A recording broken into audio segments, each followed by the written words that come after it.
So I decided to bring back the jingle hat this week, not because it's Christmas.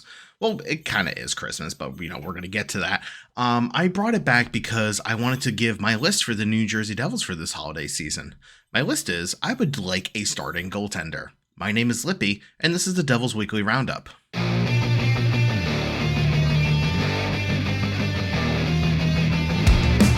Actually, the real reason I'm wearing this hat is because I'm having a very bad hair day, much like how the Devils have maybe not had the best weekend after the Friday game. But we're going to get there because there were two other games before this in which they were actually division games versus the New York Islanders and the Philadelphia Flyers.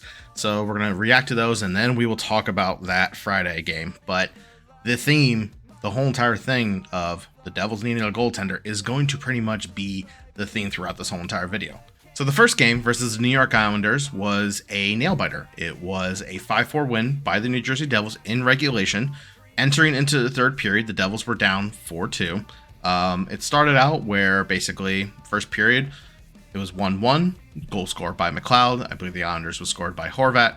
Then we get to period 2, Mercer scores, Devils go up 2-1, and then the Islanders scored 3 goals unanswered, and they were unfortunate plays. It started with the first one, where the Devils were having momentum, and then I believe one of the Islanders players had fallen down, gone to change, and as Barzal was coming out for the Islanders were able to get the puck out of the zone, and he basically got a breakaway. Devils had all the pressure building. They were doing what they do, and then they ended up losing momentum, and then we saw the Islanders take the momentum they got and basically jump out to a 4-2 lead. But then the Devils come back in the third period, where we get goals from Jack Hughes, Nico Hischier, and then Curtis Lazar with, I believe it was under a minute left. He was able to seal the game. So not only did the Devils get the win, the Islanders did not get any points, which is important, especially when you're trying to push for the playoffs. But we kind of saw the inklings of what would come and what has basically been one of the major problems of the Devils this season, and it is goaltending. Vitek has not looked the best at times. He gives up some rebounds. He doesn't make key saves when he needs to. Now, granted, maybe the defense hasn't helped out as much as they should. But, at the end of the day, you need a goalie who can stop some of these backdoor passes, that can stop some 2-on-1s, that can stop a breakaway. And it just doesn't seem right now that Vitek is that guy. And I don't even know if Akira Schmid is that guy. He actually came in relief for Vitek towards the end of the second period, I believe. But he played out the third, and he was able to get the comeback win, which was great. That's what the Devils needed. So then we go into Thursday versus the Philadelphia Flyers, and Schmidt gets the nod. And this was another good game, though. The Devils jumped out to a 2-0 lead. Then it was 2-1. Then it was 3-3 as we entered the whole entire thing. And then the Devils won it in overtime. Let's talk about a few key things from this game.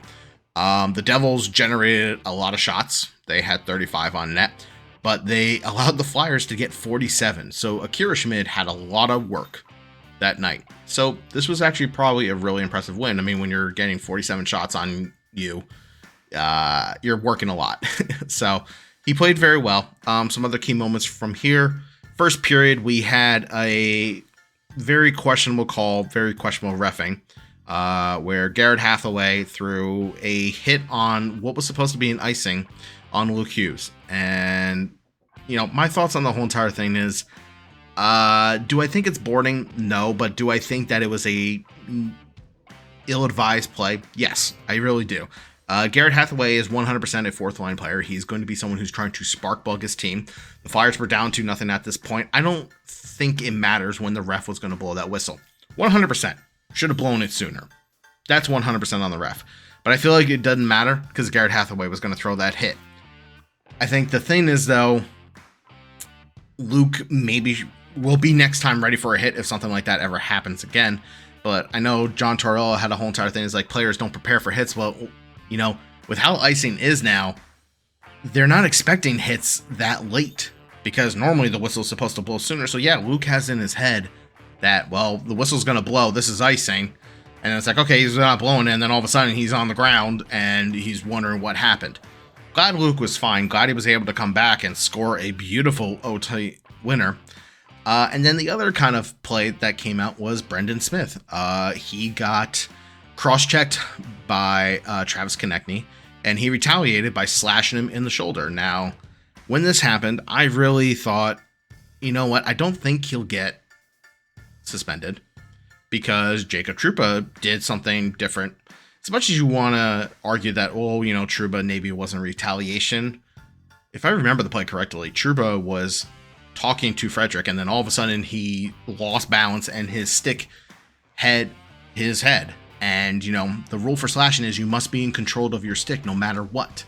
And neither player was in that, but we saw Trouba get a 5K fine and Brendan Smith get a 2-game suspension. I'm not going to argue that Brendan Smith did not deserve that suspension. He 100% did. What my argument is the inconsistency. You know, we can't, if the rule is you have to be in control of your stick, if you're not in control of your stick and you hit someone in the head, in the shoulder, like, that's got to be handled. It's got to be 100% squashed. But yeah, Brendan Smith was suspended 2 games for the slash, 100%, probably the right call. But at the end of the day, it was just inconsistent reffing again. So the ref in this game was not the best, obviously, to say the least. But the Devils get a 4-3 OT win. So they've looked good so far this week. They're 2-0. And then we get to the San Jose game. And San Jose, up until this point, has not won a game on the road. And spoiler alert, they got the first road win today, or on this game. They won 6-3. They scored 6 goals, 5 with Akira Schmid in net. We'll get to that in a second. And 1 empty net goal on 18 shots. And the Devils had 47 shots on net, and only were able to muster 3 goals. There was 4, but there was an intent to blow a whistle. Reffing has just been not our friend so far this week. But yeah, so the Devils actually in a back-to-back went back to Akira Schmid, who, after I mentioned, he faced 47 shots. And so he faced 47 shots, and he played the next night. It is a questionable call, but honestly, if I had to take a guess, it just probably says the Devils don't trust Vitek right now. I don't know if maybe Vitek is injured, maybe he's going through something mentally, but the fact that they did not play him after a back-to-back, after the goalie who played last night faced 47 shots, it just kind of shows you the state of where the goaltending is. And, you know, unfortunately, Schmid had some defensive breakdowns in front of him, but also there was a couple he could have saved. He should have saved. A couple backdoor plays, you know, goalie is not going to stop that all the time. But it kind of just shows the problem that the Devils have. They have the offense. The defense is there. We'll get to Simone Nemec in 1 second. But the goaltending has just not been consistent enough. And Schmid doesn't seem to be ready to take the reins. Vitek doesn't look like he's 100% there either. The Devils need a goaltender. And the problem is, there's no team out there that's going to trade them a good goaltender. Like, yeah, you could maybe trade for a Jake Allen, but Jake Allen, is he a big enough improvement over those two to make a move for him, to give up assets for him? I don't know. I don't absolutely know. And I don't think any of the actual good goaltenders would be available because the good goaltenders are tending to be on playoff teams. One of the positive notes, though, from all this is we got to see Simone Nemec make his NHL debut. The negative of why he was up there was, though, Dougie had surgery on his pectoral muscle, I believe, so he's going to be out for a little bit. He's on injury reserve, but that allowed Simone Nemec to make his NHL debut. And what we'll say is the offensive side of Simone Nemec was as advertised. He is not afraid to shoot the puck, which is great. I believe he had 2 assists on the game. But then the defensive end is definitely something he needs to work on. I believe with the Sharks' first goal, he was not covering his guy. He definitely needs to work on the defensive zone coverage in the NHL, but that comes with time. But congrats to Simone Nemec. He looked really great.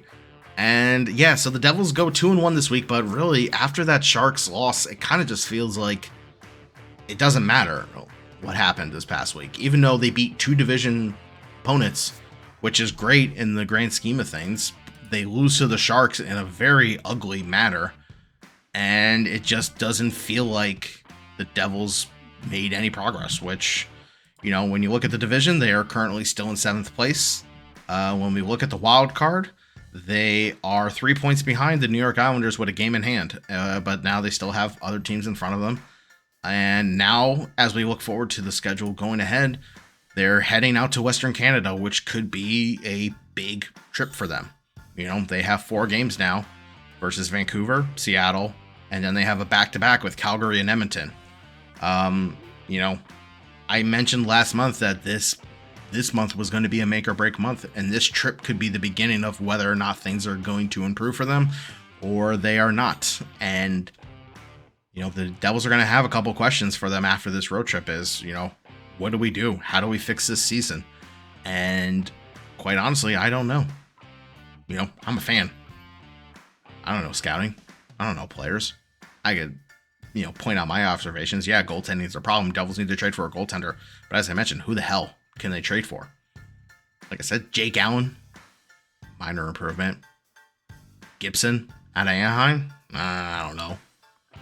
You know, Allmark from Boston would be nice, but Boston ain't going to trade him. I don't know what the answer is, because you don't want to give up too many assets, because then what if you get another goalie and they're not an improvement? Now you just wasted assets and you didn't fix your problem. But that's why Tom Fitzgerald is the GM, and I'm just a guy making a fan video. But those are my thoughts. I appreciate you watching this. A little bit of a somber episode, but I do appreciate everyone who has been watching. If you do like to watch daily reactions from me, you can follow me on TikTok. I do daily reactions there. That's a great place if you want to get more content during the week. But if not, you can come here every Sunday, and I will be posting a new episode of the Devils Weekly Roundup. Once again, my name is Lippy, and I'll see you next week.